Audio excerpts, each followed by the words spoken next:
এখন আমরা একজন ব্যাক এন্ড ডেভেলপারের ইন্টারভিউ নিব। ক্যান্ডিডেট জয়েন রিকোয়েস্ট দিয়ে রাখছে, সো অ্যাপ্রুভ করি।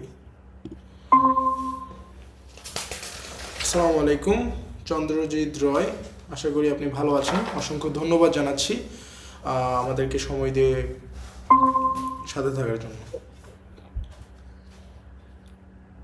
হ্যালো। হ্যালো, আপনি কি আমার কথা শুনতে পাচ্ছেন?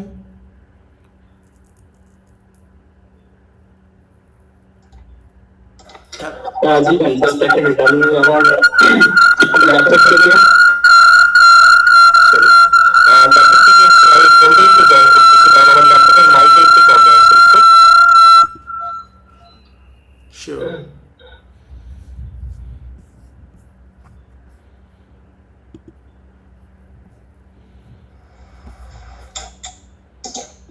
হ্যালো। হ্যাঁ হ্যাঁ, আপনি কি ল্যাপটপ দিয়ে? আচ্ছা, মানে ফোন থেকে জয়েন করছি আমি একটু, মানে তা না হলে হচ্ছে আমার মাইকে প্রবলেম, তো যার কারণে আমি হয়তো শুনতে পাবো বা করতে পারবো না, এই কারণে ল্যাপটপটা মানে মাইকে করে রাখছি। আচ্ছা। আমি প্রথমে যা যা বলছি শুনছেন? আমি আপনাকে একটু ওয়েলকাম করলাম নিয়ন্সিতে, সো শুনতে পাইছিলেন? হ্যাঁ, ওটা শোনা গেছিল আর কি। মানে আমি তখন রিপ্লাই দিতে পারি নাই, ঠিক আছে। থ্যাংক ইউ, So, sorry অসংখ্য for ধন্যবাদ that. আমাদের সাথে জয়েন করার জন্য এবং আমাদেরকে সময় দেওয়ার জন্য। It's really appreciated. আচ্ছা, আমি দেখতে পাচ্ছি আপনার রোলটা হচ্ছে back end developer. Back end developer হিসেবে আপনি অ্যাপ্লাই করেছেন। চলেন আমরা হ্যাঁ, শুরু করি। sure. প্রথমে আপনার সম্পর্কে একটু জানতে চাচ্ছি। আচ্ছা, আপনি জানেন যে আমি চিরঞ্জিত রয়। তো আমি হচ্ছে আমার গ্রাজুয়েশন কমপ্লিট করছি বিইউডি থেকে 2021-এ, এন্ড কারেন্টলি হচ্ছে এখন পিওনে আছি as a software engineer. And আমার এখানে রোলটা হচ্ছে যে ফুললি দেখা গেল সিস্টেম ডেভেলপ থেকে শুরু করে এই প্রজেক্টটা ফুললি স্ক্র্যাচ থেকে আমার করা, প্ল্যানিং থেকে শুরু করে সবকিছু এটা কানাডিয়ান পেমেন্ট করতে, এন্ড এটা তারা ডেভেলপ করছে তাদের গাম্বলিং সাইট জন্য বেসিক্যালি। তখন কাপলিং সেটেলে ডেভেলপ করছে। তো আমি এখানে প্রথম থেকেই মানে স্কেচ থেকে প্ল্যানিং থেকেই শুরু করে রিকোয়ারমেন্ট অ্যানালাইসিস সবকিছুই হচ্ছে কি আমার নিজের করে, এন্ড এখানে আরেকজন আমার টিমে আছে যে এখন মেইনলি বেসিক্যালি সবকিছু দেখাশোনা করতেছে। হচ্ছে কি আমি শুধু হচ্ছে কিছু ফিচারে যদি আসে যে প্ল্যানিংটা করি, আর্কিটেকচার প্ল্যানিং যেটা। তো এই পেমেন্ট গেটওয়েতে কাজ করা হয়েছে। মানে পেমেন্ট গেটওয়েতে মূলত আমরা Laravel backend Laravel and front দুইটাই এপিআই বেসড, এন্ড বেসিক্যালি হচ্ছে কি লারাভেল ব্লেড টেমপ্লেট ইউজ করা এখানে। All report generation, dashboards, all everything is হচ্ছে ব্লেড টেমপ্লেটে কাজ করা, আর ডাটাবেস হচ্ছে মাইএসকিউএল। আর তবে এপিআই দুইটা হচ্ছে যেমন ডিপোজিট এন্ড উইথড্র, যে দুইটা এপিআই এই দুইটা হচ্ছে কি আমরা মাইক্রো সার্ভিস দিয়ে হ্যান্ডেল করা বেসিক্যালি। কারণ হচ্ছে কি যখন এক্সট্রা লোড পড়ে তখন হচ্ছে যে মেইন সিস্টেম যদি হ্যাক করে তাহলে রিপোর্ট জেনারেশন এগুলো থেকে ইস্যু হবে, যার কারণে আমরা হচ্ছে কি এটা মাইক্রো সার্ভিস দিয়ে হ্যান্ডেল করা। এটা হচ্ছে কি আমার কারেন্ট রোল, এখানে আমি যেটা মানে পিওনে কাজ করতেছি। এন্ড ওভারঅল আমি কাজ করা হয়েছে যেমন পজে কাজ করছি, দেন ই কমার্সে কাজ করা হয়েছে, দেন হসপিটাল ম্যানেজমেন্ট সিস্টেমে কাজ করা হয়েছে, and then ERP CRM this kind of project মানে কাজ করা হয়েছে টোটালি। তো এটা আর কি আমার টোটাল ব্যাকগ্রাউন্ড অফ এক্সপেরিয়েন্স। ওকে, তো চলেন আমরা একটু ডিফারেন্টভাবে শুরু করি আজকের ইন্টারভিউটা। আচ্ছা, ধরেন আমরা আমরা একদম রিয়েল রিয়েল লাইফ প্রজেক্ট নিয়ে আলোচনা করব। ধরেন রিয়েল লাইফ কিছু প্রজেক্ট নিয়ে কথা বলি। বা আমাদের দেশে যেমন বিকাশ আছে, নগদ আছে, সেবা এক্স ওয়াই জেড আছে, তাছাড়া উবার আছে, পাঠাও আছে। তো এই ধরনের প্রজেক্টগুলোর ক্ষেত্রে দেখা যায় যে এদের অ্যাডমিন ড্যাশবোর্ড থাকে, তারপরে ফ্রন্ট এন্ড ব্যাক এন্ড থাকে, ডেটাবেস অনেক স্ট্রং থাকে, তারপরে ইউজার অ্যাকাউন্ট থাকে, তারপরে সিকিউরিটি থাকে, সিকিউরিটির অনেক ব্যাপার স্যাপার থাকে, তারপরে মেইন বিষয় পেমেন্ট গেটওয়ে থাকে। তো ধরেন আপনি একটা স- আম, আপনি একটা সেবা টাইপের একটা অ্যাপে কাজ করবেন। ধরেন সেবা XYZ অ্যাপটা ছিল না কখনো, আপনি নতুনভাবে এটাকে ডেভেলপ করবেন। সেই ক্ষেত্রে এটার আর্কিটেকচারটাকে আপনি কিভাবে আমি সেবা নিয়ে না, আমি একটা রিয়েল স্টেট প্রজেক্ট নিয়ে কথা বলি। ধরেন আপনি একটা রিয়েল স্টেট প্রজেক্ট বানাবেন। রিয়েল স্টেট মানে যেখানে ফ্ল্যাট প্রপার্টি রেন্ট আউট করবে, বাই করতে পারবে, সেল করতে পারবে। তো এরকম একটা বানালেন, ওয়েবসাইট বানালেন। তো এই ক্ষেত্রে আপনি আর্কিটেকচারটা এটার কেমন করবেন এবং front end back end database এগুলো কিভাবে করবেন? আচ্ছা, এখানে মেইনলি দেখা গেল কি এখানে কিছু কিছু জিনিস আমার প্রথমে করা লাগবে, ইনশিওর করা লাগবে যে যে আমরা হচ্ছে কি যে আমাদের ডেডলাইনটা কেমন, ফার্স্টলি যে আমাদের কতদিনের ভিতরে সার্ভিস মানে লাগবে। যদি আমাদের অ্যাজ সুন অ্যাজ পসিবল লাগে তাহলে আমাদের এমন ভাবে এগোনো লাগবে যে মিনিমাম ভায়াবল প্রোডাক্ট যেটা, সেই অনুযায়ী আমাদের প্রথম আর্কিটেকচারটা ডিজাইন করা লাগবে, সেভাবে আমাদের ডেভেলপমেন্টে আগানো লাগবে। তো এক্ষেত্রে যদি দেখা গেল কি আমি ইনিশিয়ালি যেটা হচ্ছে যে আমাদের মেইন যে হয় যে অনেক সময় হচ্ছে রিকোয়ারমেন্ট অনেক বেশি কিন্তু আমাদের হচ্ছে যে টাইমটা অনেক কম। সেক্ষেত্রে যেমন মিনিমাম ভায়াবল প্রোডাক্ট যদি আমি প্রথমে চিন্তা করি, যেমন আমার এখানে হচ্ছে যে প্ল্যানিংটা ইনিশিয়াল হচ্ছে কি আমার আর্কিটেকচার যেমন ডাটাবেসটা ইনিশিয়ালি লাগবে আমার। তো আমি প্রথমে হচ্ছে ডাটাবেসে যে আমার রিকোয়ারমেন্ট যেটা যেটা যে আমার একটা অ্যাপার্টমেন্ট সেল করতে গেলে তার বেসিক রিকোয়ারমেন্ট গুলো কি কি আছে সেগুলো অনুযায়ী আমার ডাটাবেসটা প্ল্যানিং করা লাগবে। ডাটাবেসটা প্ল্যানিং করার ডাটাবেস যখন রেডি হয়ে যাচ্ছে আমার প্রোডাক্টের আমি বলবো যে ডাটাবেসের যদি ভায়াবল প্রোডাক্টের জন্য করি তাহলে 30% আমার প্রজেক্টে রেডি। তারপর হচ্ছে কি আমি ইমপ্লিমেন্টেশনে যাব। এন্ড ইমপ্লিমেন্টেশনে তখন আমি হচ্ছে কি এখানে ফলো করব হচ্ছে কি অ্যাজাইল যেটা মানে আমি দেখা গেলো ইমপ্লিমেন্ট করতেছি কোনো ফিচার, সাথে সাথে হচ্ছে সেটা যখন টেস্টিং এ বা কোনো পাবলিক এসে যাচ্ছে ওইখান থেকে যে ফিডব্যাকটা আসতেছে সাথে সাথে সেটা আমি রিকভার করতে পারতেছি, তাইলে আমার কি হচ্ছে যে এখানে লং গ্যাপটা হচ্ছে না। তো এটা হচ্ছে যে অ্যাজাইল মেথডোলজিতে যদি যাই আমি এটা এভাবে হচ্ছে তাহলে আমার মানে টাইম কনজিউমিংটা হচ্ছে, মানে যে আমি কম টাইমে এটা করতে পারতেছি। এন্ড লাস্টলি যেটা হচ্ছে যে যখন আমার টেস্টিং এ থেকে কোনো ফিচার যে টেস্টিং স্টেজটা পার হয়ে গেছে, দ্যাট মিনস যে আমি প্রোডাক্টটা লঞ্চ করতে পারতেছি, minimum viable product. And after that যখন আমার হচ্ছে প্রোডাক্টটা ইনিশিয়ালি লঞ্চ হয়ে গেল, প্রজেক্টটা ইনিশিয়ালি লঞ্চ হয়ে গেল, এর পরবর্তীতে আমার কিছু টাইম নিয়ে বা কিছুদিন টাইম নিয়ে আমি সেটা তখন হচ্ছে কি রিফাইন করতে পারছি as per more requirement and refine করতে পারতেছি, পানিশমেন্ট করতে পারতেছি, সেটা হচ্ছে গিয়ে আফটার দ্যাট। আন্ডারস্ট্যান্ড। আচ্ছা, আপনি এই জায়গায় আচ্ছা আমরা প্রজেক্টের বাইরে একটু কথা বলি, আমরা মনে হয় প্রজেক্টের ভিতরে গিয়ে আচ্ছা আমাকে কয়েকটা কোয়েশনের ক্লিয়ার অ্যান্সার দিবেন। অথেন্টিকেশন এবং অথরাইজেশনের মধ্যে মেইন পার্থক্য কি? Authentication and authorization. Authentication, that means authentication that means এটা হচ্ছে কি একটা সিস্টেমের গেটওয়ে। এন্ড অথরাইজেশন আমি দ্যাট মিন্স আমি ওই যদি আমি অথরাইজড ইউজার হই তার মানে আমার পারমিশন আছে এখানে, আর পারমিশন যেটা মানে পারমিশন আছে কিনা সেটা চেক করার জন্য হচ্ছে মেইন অথেন্টিকেশন মানে স্টেজ। আচ্ছা, যেহেতু আমরা রিয়েল স্টেট প্রজেক্টটা নিয়ে কথা বলছিলাম, তো ওখানে আমাদের মেইন কয়েকটা প্রায়োরিটি থাকবে। ওখানে থাকবে যে ইউজারের ডেটা যে ফর্মটা থাকবে। ধরেন আমি একটা প্রজেক্টকে প্রথমে আমি তো রেজিস্ট্রেশন করব অ্যাপের ভিতরে ধরেন আমি একটা রিয়েল স্টেট কোম্পানি, আমি প্রথমে অ্যাপের ভিতরে রেজিস্ট্রেশন করব, রাইট? তো রেজিস্ট্রেশন করার সময় আমাকে এখানে ফর্মে ডেটা বসাতে হবে। তো এখানে থাকবে নাম্বার, ইমেল, এক্সেট্রা এক্সেট্রা। তো এগুলোর ভ্যালিডেশন করতে হয়। যদি ইফ ইমেলটা বা ডেটাটা, ধরেন ফরগেট পাসওয়ার্ডের ক্ষেত্রে ইমেল তো আমাদের ডেটাবেজে আসেই, যদি রেজিস্ট্রেশনের ফ্রেশার হয় তখন ইমেলটাকে আমাকে ভেরিফাই করতে হবে যে এই ইমেলটা ভ্যালিড একটা ইমেল, সেই ভ্যালিড ইমেল দিয়েই আমাদের এখানে জয়েন করতেছে। সেই ক্ষেত্রে আপনি আপনার সাইট থেকে এগুলো ভেরিফাই কিভাবে করবেন যে এটা একটা valid email, not invalid email?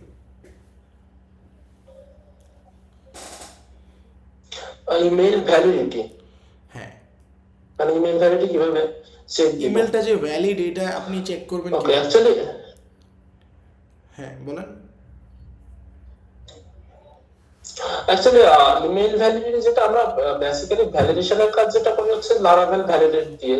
আহ, কিন্তু এই ইমেল ভ্যালিডিটির কিছু কিছু আছে, যেমন কেস হচ্ছে আমরা রিজেক্ট দিয়ে হ্যান্ডেল ফ্রন্ট এন্ডে। যে আমাদের কিছু কিছু কেস বলা থাকে যে এই কেসের জন্য আমাদের মানে রিজেক্ট দিয়ে আমরা এটা ফ্রন্ট এন্ডে ভ্যালিডেশনটা ইনিশিয়ালি করতে পারি। আর আরেকটা হচ্ছে যে লারাভেলের হচ্ছে আপনার ব্যাক এন্ডে যখন আমরা ভ্যালিডি এখানে হচ্ছে আপনার কেস যে আমাদের মানে ওখানে ভ্যালিডেট যেটা ক্লজ থাকে সেটা দিয়ে এটা আচ্ছা আচ্ছা তাছাড়া আমি আর ম্যাক্সিমাম স্কোর রিজেক্টস এটা। ওকে, আমাদের আপনার এর আগে প্রিভিয়াস জব এক্সপিরিয়েন্স আছে কোনো কোম্পানিতে?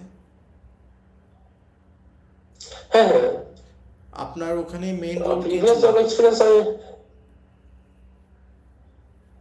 সরি আপনার মেইন রোলটা কি ছিল ওখানে?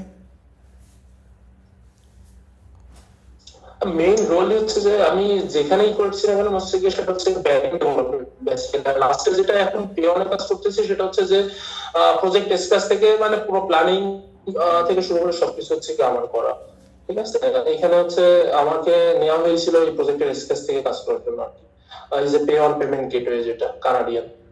এন্ড বেসিক্যালি যেমন আমি বাংলাদেশে যে দুইটা কোম্পানিতে কাজ করছি, যেমন বিডাটা সলিউশন এন্ড বাংলা বাজার লিমিটেড, দুই জায়গায় হচ্ছে কি আমার রোল ছিল ব্যাক এন্ড ডেভেলপমেন্ট।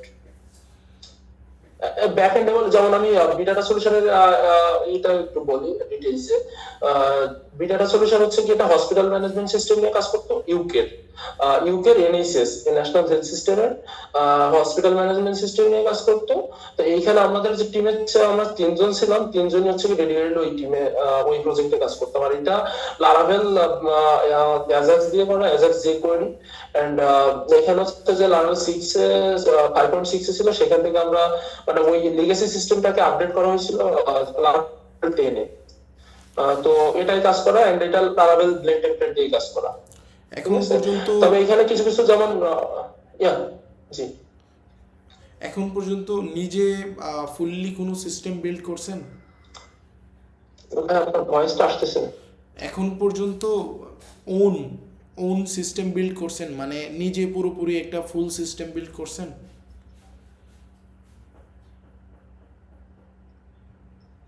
শুনতে পাচ্ছেন আমাকে? আপনার কথা ক্লিয়ার আসতেছে না। হ্যালো, আমার কথা কি এখন ক্লিয়ার আসতেছে? মেবি আপনার হ্যাঁ, এখন আসছে মেবি clear। আপনার ইন্টারনেটে ইস্যু হইতে পারে। আচ্ছা, আমার কোয়েশ্চেনটা ছিল এখন পর্যন্ত আপনি কোনো ফুললি কোনো সিস্টেম বিল্ড করছেন একা? হ্যাঁ, একটা করা আছে। ওই মানে সিস্টেমটা এখন সম্পর্কে একটা একটু প্রজেক্টে কাজ করতেছি, সামারি সেটা দেন। একটা অ্যাকাউন্ট মডিউল অ্যাকাউন্টিং সফটওয়্যারে কাজ করতেছি এখন একটা, মানে সেটা হচ্ছে আমার মানে বাংলাদেশি একটা হচ্ছে গিয়ে তোমার প্রজেক্ট, যেটা আমার বলতে গেলে লাস্ট উইকে শেষ হয়েছে। ঠিক আছে, and, মানে এখন এটা হচ্ছে গিয়ে টেস্টিং পারপাস ওরা ইউজ করতেছে। ঢাকারই একটা বড় ভাই প্রজেক্ট। তো এটা হচ্ছে অ্যাকাউন্টিং সফটওয়্যার, উনি হচ্ছে গিয়ে বাইরের থেকে মেডিসিন ইম্পোর্ট করে। তো আমি ইনিশিয়ালি একটু ডিটেইলস বলি, তাহলে বুঝবেন হয়তো। মানে এটা হচ্ছে বাইরে থেকে মেডিসিন ইম্পোর্ট করে, যেমন ইন্ডিয়া থেকে ইম্পোর্ট করে, সেটা হচ্ছে কি উনি বাংলাদেশে ঢাকায় কিছু কোম্পানিকে হচ্ছে প্রোভাইড করে। ঠিক আছে, তো মানে সেল করে আর কি। তো এক্ষেত্রে ওনার হচ্ছে যে এলসি বা উইদাউট এলসি তে কিছু কিছু প্রোডাক্ট আসে, যেমন আবার এমন কিছু কিছু প্রোডাক্ট আসে যে যেগুলো হচ্ছে যে ওইখানকার সাপ্লায়ার যারা আছে তারা হচ্ছে যে মানে উইদাউট শুধুমাত্র জিএসটি, ইন্ডিয়ান যে জিএসটি পে করে নিয়ে আসে, সেটা হচ্ছে যে এইখানে উনি আবার অ্যামাউন্টে সেল করে। ঠিক আছে, তো এই প্রোডাক্ট গুলো উনি প্রিভিয়াসলি হচ্ছে ম্যানুয়ালি হ্যান্ডেল করতো সবকিছু, এখন উনি হচ্ছে যে এটার জন্য যে পার্সেস হবে, সেলস হবে, আবার এই যে জিএসটি পে করছে যেটা, এটা হচ্ছে থার্ড পার্টি পার্সেস বলে একটা। এই টোটাল সিস্টেমটাকে উনি হচ্ছে কি অ্যাকাউন্টিং মানে একটা সফটওয়্যারের মাধ্যমে ম্যানেজ করতে যাচ্ছে এখন, রিপোর্ট জেনারেশন এভরিথিং। তো এখানে হচ্ছে যে এই প্রজেক্টে কাজ করার জন্য মানে টোটাল সামারিতে যদি আমি যাই, যে আহ, যেমন থার্ড পার্টি মডিউলের যে প্রোডাক্ট যেগুলো আছে, এই প্রোডাক্ট গুলো হচ্ছে গিয়ে মেইন প্রোডাক্টে হিট করে না, যদিও প্রোডাক্টের নাম সেম থাকবে বা সেম প্রোডাক্ট নিয়ে আসতেছে, কিন্তু সেটা যে শুধু জিএসটি দিয়ে নিয়ে আসতেছে, সেটা মেইন প্রোডাক্টের কোয়ান্টিটিতে হিট করে না, বা মেইন পার্সেস মডিউলে হিট করে না। মানে প্রত্যেকটা মডিউলের, যেমন পার্সেস মডিউল, সেলস মডিউল হচ্ছে গিয়ে ইন্ডিপেন্ডেন্ট, মানে এই পার্সেসেরটা আমি সেলস মডিউলেই করতে পারতেছি যে কোয়ান্টিটি, কিন্তু থার্ড পার্টিটা হচ্ছে যে শুধুমাত্র থার্ড পার্টি মডিউলে, ঠিক আছে, ওইখানে কোনো জায়গায় হিট করে না। আবার আরেকটা আছে order module, specific order module. যেমন এই অর্ডার মডিউলে কেমন হয়, পার্সিয়াল অর্ডার সে নিতে পারে। যেমন বাংলাদেশের কোন কোম্পানি তাকে হচ্ছে যে 1000 পিস হচ্ছে গিয়ে কোন একটা ক্রিমের অর্ডার দিছে, সে সেই অর্ডার মানে অর্ডারটা পাওয়ার পরে সে আবার তার সাপ্লাইকে অর্ডার দিচ্ছে যে আমার এরকম 1000 বা 10,000 পিস এরকম কোয়ান্টিটি লাগবে, কিন্তু সাপ্লায়ার তাকে সাপ্লাই দিচ্ছে দেখা গেলো 500 পিস, 300 পিস এরকম করে, যে পার্সিয়াল অর্ডার যেটা আছে, ঠিক আছে। এই পার্সিয়াল অর্ডার মানে এই অর্ডার মডিউলের এই পার্সিয়াল অর্ডারটাও শুধুমাত্র অর্ডার মডিউলের ভিতরে সীমাবদ্ধ থাকবে। হ্যাঁ, মানে প্রত্যেকটা, যেমন simple purchase, simple sales module হচ্ছে গিয়ে একসাথে কাজ করে, থার্ড পার্টি মডিউলের ভিতরে সেলস পার্সেস একভাবে কাজ করে, আবার হচ্ছে যে আপনার অর্ডার মডিউলের সেলস পার্সেস যেটা আছে সেটা একভাবে কাজ করতেছে। হ্যাঁ, মানে অর্ডার মডিউলেরটা পার্সিয়ালি সে নিতে পারতেছে, পার্সিয়ালি সেলও করতে পারতেছে।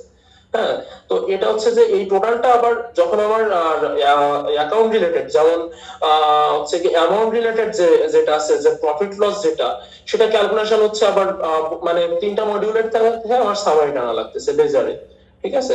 তো যে তার কত প্রফিট হচ্ছে কি দেখি, যেমন জিএসটি যেটা থার্ড পার্টি থেকে যে সেটা নিয়ে আসতেছে, যেটা শুধুমাত্র জিএসটি পে করে, সেখানে তার কিন্তু হচ্ছে যে মানে ওই প্রোডাক্টের জন্য তাকে পে করা লাগে না, শুধুমাত্র জিএসটি ইন্ডিয়ান গভর্নমেন্টকে দিয়ে এসে নিয়ে আসছে। বুঝতে পারছি। এইখানে প্রফিটটা কেমন, মানে ওই প্রোডাক্টের আসল দাম আছে এরকম 100 টাকা, কিন্তু সে দেয় নাই, শুধু জিএসটি দিয়ে নিয়ে আসছে, সেক্ষেত্রে ওই টোটালটাই তার প্রফিট, কারণ সে এখানে তো সেল করতেছে। তো এই টোটাল ক্যালকুলেশনটা হচ্ছে গিয়ে আপনার 3টা মডিউল থেকে এনে হচ্ছে গিয়ে এক জায়গায় করা, ঠিক আছে। আচ্ছা, যদি কখনো আপনার সামনে এমন প্রজেক্ট আসে যেখানে ধরেন আমি প্রথমে বলছিলাম যে রিয়েল স্টেট টাইপের একটা সেকশন থাকবে, ওখানে থাকবে ব্লাড ডোনেশন টাইপের একটা সেকশন, ওখানে থাকবে একটা প্রোফাইল টাইপের section, like human profile, like আমার ফুললি প্রোফাইল, একটা মানুষের ফুল প্রোফাইল, তো তিনটা সার্ভিসেস একটা অ্যাপ থেকে বা একটা ওয়েবসাইট থেকে দেওয়া হবে। ওই ধরনের ওয়েবসাইট বা ওই ধরনের যেই সিস্টেম, ওই সিস্টেমের উপর আপনি কাজ করতে পারবেন, একা বসে ফুললি ব্যাক এন্ড করতে পারবেন? হ্যাঁ, করা যাবে, তবে দেখা গেলো সেটা হচ্ছে যে মানে টাইমের উপরে বেস করবে ভাইয়া। আমি যদি বলি অনেস্টলি যে টাইমটা কেমন, যেমন আমি একা যদি আমার 2 জনের কাজ করা লাগবে, সেরকম আমার একটু টাইম বেশি লাগবে, দ্যাটস দ্য রিয়েল সিনারিও, বুঝতে কিন্তু কাজ পারছি। করা যাবে। আচ্ছা, এখন আপাতত কোথায় জব করতেছেন? এখন যেটা হচ্ছে পেয়নে, কানাডিয়ান কোম্পানি এটা, তবে মানে রিমোটলি যেটা করতেছে এটা পেয়নই, এদের বাংলাদেশে কোনো অফিস নাই, ফুললি রিমোট এন্ড মানে বেসিক্যালি কানাডিয়ানই এটা। আচ্ছা, সুইচ করার কারণ কি? অ্যাকচুয়ালি ভাই এখানে আমি যে গাম্বলিং সাইটের জন্য যে পেমেন্ট গেটওয়েটা, মানে যেটার কথা বললাম পেমেন্ট হ্যাঁ। গেটওয়ে, এটা হচ্ছে যে এখন কোনো মডিফিকেশন তেমন আসতেছে না, ঠিক আছে। তো দেখা গেল কি এটা তাদের নিজস্ব রিকোয়ারমেন্ট ছিল, তো তো এখানে হচ্ছে যে তারা ফিচার ডেভেলপমেন্ট যেগুলো যা ম্যাক্সিমাম হয়ে গেছে, এখন দেখা গেল যে কাজগুলো আসতেছে, সেটা হচ্ছে যে মানে একজন আমার যে টিমে যে আরেকজন যে আছে সে নিজেই হ্যান্ডেল করতে পারবে এরকম। হ্যাঁ, তো মানে ম্যানেজমেন্টের জন্য দেখা গেল কি মানে এখানে আমি নতুন কিছু শিখতে পারতেছিলাম বেসিক্যালি।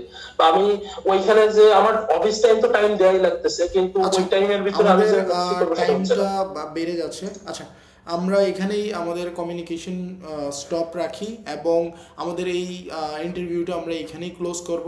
তবে ক্লোজ করার আগে যদি এই ইন্টারভিউ রিলেটেড কোনো কোয়েশ্চেন থাকে তাহলে করতে পারেন।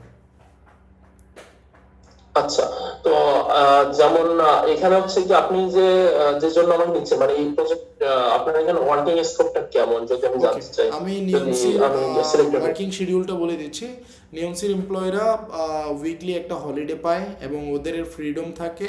যেমন ও চাইলে ধরেন আমরা 6 থেকে 6.5 ঘন্টার বেশি কখনোই একটা এমপ্লয়িকে প্রতিদিনের কাজ করতে দেই না, বিকজ অফ তার এডুকেশন তারপরে এক্সট্রা এক্সেট্রা আরও ব্যাপার স্যাপার আছে, ফ্যামিলি আছে, তারপরে আরও ব্যাপার স্যাপার আছে, ওই জন্য আমরা, তারপরে তার ঘুম আছে, খাওয়া দাওয়া, নামাজ পড়া, এটা সেটা আছে, এই জন্য আমরা তাকে এর থেকে বেশি প্রেশার দিই না। আর দ্বিতীয় কথা, নিয়মসিতে জয়েন করার পরে আপনি হচ্ছে যেই ইটা এই কয় ঘন্টা কাজ করতে, ধরেন 6 ঘন্টা কাজ করবেন, এখন 6 ঘন্টা তো সকালে 6 ঘন্টা একটানা করা পসিবল না, সকালে 2 ঘন্টা, দুপুরে 2 ঘন্টা, রাতে 2 ঘন্টা, অথবা সকালে 1 ঘন্টা, দুপুরে 3 ঘন্টা, রাতে 2 ঘন্টা, এভাবে করেও আপনি করতে পারবেন, নো প্রবলেম। সো এইভাবে করে নিয়মসি আপনাকে ফ্রিডম দিয়ে থাকবে। আর দ্বিতীয় কথা হচ্ছে এই তো এইটুকুই তো, আর কি। না, আমি যেটা বললাম যে দেখা গেল এখানে প্রজেক্টের ওয়ার্কিং স্কোপটাও কেমন, যে ওয়ার্কিং স্কোপ যে আমার এখানে আমরা লং, আপনি যেটা বললেন মানে আপনার পোস্টে আমি দেখছিলাম যে এটা লং টার্ম প্রজেক্ট, মানে লং হ্যাঁ, টার্ম আপনি আপনি লং নিতে টার্ম যাচ্ছেন। থাকতে পারবেন। রিয়ন্সি একটি slash project developer company. So আমাদের মাল্টিপল প্রজেক্ট হচ্ছে যে সার্ভিস দেয়, আর আমাদের 70% প্রজেক্ট হচ্ছে যে আমরা মূলত এক্সপেরিমেন্টাল পারপাস করি, বাংলাদেশি কিছু এবং বেশিরভাগ ব্লক চেইন বেস। হ্যাঁ, এই আর কি। তো স্কোপ হচ্ছে যে লং টাইম, আপনি লং টাইম কাজ করতে পারবেন এখানে। আচ্ছা আচ্ছা, ঠিক আছে, এটাই আর কি। আচ্ছা, তাইলে আমাদের এই পুরো সেশনটা রেকর্ড করা হয়েছে। তো আপনার প্রোফাইলটাকে আমরা এগেইন যেন রিভিউ করতে পারি, এই কারণে আরও একটা কারণ হচ্ছে যে আমরা ভবিষ্যতে এটা পাবলিশ করতে পারি আপনার এবং আমার জুনিয়রদের জন্য, যেন এই ইন্টারভিউটা দেখে নতুন কিছু শিখে এবং ওরা যখন ইন্টারভিউ দিবে তাদের জন্য যেন এটা হেল্পফুল হয়, এই ভিডিওটা যেন তাদের হেল্পফুল হয়, এই জন্য রেকর্ড করা হয়েছে। এই ক্ষেত্রে কি আপনার কোনো প্রবলেম আছে? না, প্রবলেম নেই। ওকে, থ্যাংক ইউ। আচ্ছা,